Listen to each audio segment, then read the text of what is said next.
आज्ञा नमस्कार मु प्लावन आज गोटे नुआ टॉपिक नहीं आसी आउ से टॉपिक होची कि why do zebra has stripes.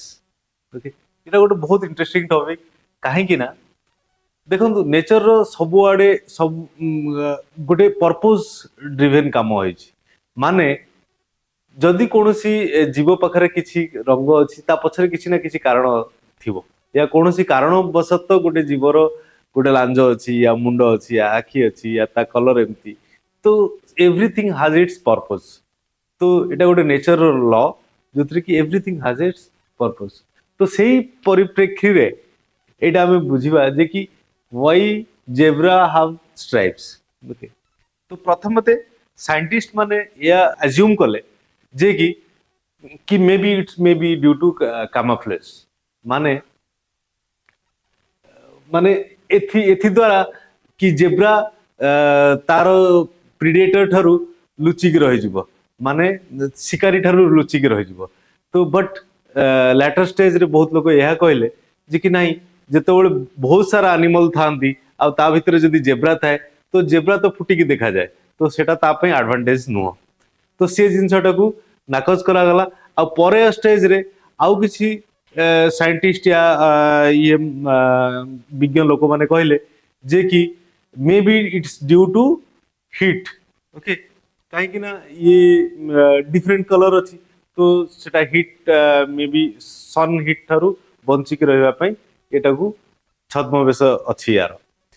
तो सेटा भी टेस्ट करागला सेठी रे कोन करागला ना किछि वाटर गैलन्स लगागला व्हाइट स्ट्रिप ऊपर एंड ब्लैक स्ट्रिप ऊपर। ओके तो से लगा जिबा परे परीक्षा रे निर्धारित यह है जे कि there is very less change in temperature both white and black strip भितर। तो से जिनसटा को भी नाकारा गला।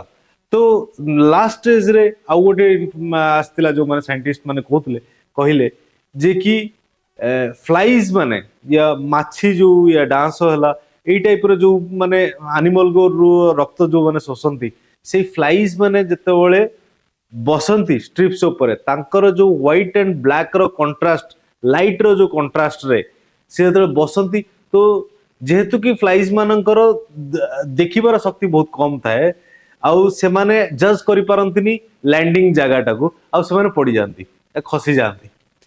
तो फॉर दैट से परिप्रेक्षी रे टेस्ट भी करागला। तो सेतिरे कोन होतला बाहरला ना जनरली गोटे जेब्रा आउ गोटे घोड़ा हॉर्स तो से दी जनकर माछी को अट्रैक्ट करिवार शक्ति प्राय समान कहीं ना दुई जनकर बॉडी रो smell nearly same and they attract flies equally mostly equally. तो गोटे जगह रे सेम एक्सपेरिमेंट भी हैला जो कि गोटे घोड़ा रखा गला आ गोटे जेब्रा रखा गला। तो सेथिरु निर्धारित हला जे कि जो जेति की माछी घोड़ा ऊपर बसिले ता अपेक्षा जेब्रा ऊपर बहुत कम बसी पारले कहीं ना जेतेबेले व्हाइट एंड ब्लैक रो स्ट्राइप्स रहला तो गोटे कंट्रास्ट क्रिएट हला एवं माछी माने आसिकी ता ऊपर बसिबा पई जेतेबेले बसिकी लैंड करिया को गले तो से माने ठीक से जज करि पाइलेनी कहीं ना तांकर भी दृष्टि शक्ति कम थाए माछी मानकर। तो से माने जज करि पाइलेनी आ ता ऊपर बसी परनथले जेब्रा ऊपर बसी परनथले बट घोड़ा ऊपर बसी परथले। तो जेब्रा ऊपर कंपैरिजन वाइज कम बसी परथले। तो the purpose of having stripes on zebra is for that only. So as said earlier कि everything has its purpose. Just a second टिके रहिबे आमे माने यही सब innovative and interesting educational topics को लेकी न्यूज़पेपर पब्लिश करूछु जार ना होची माय किड्स पेपर।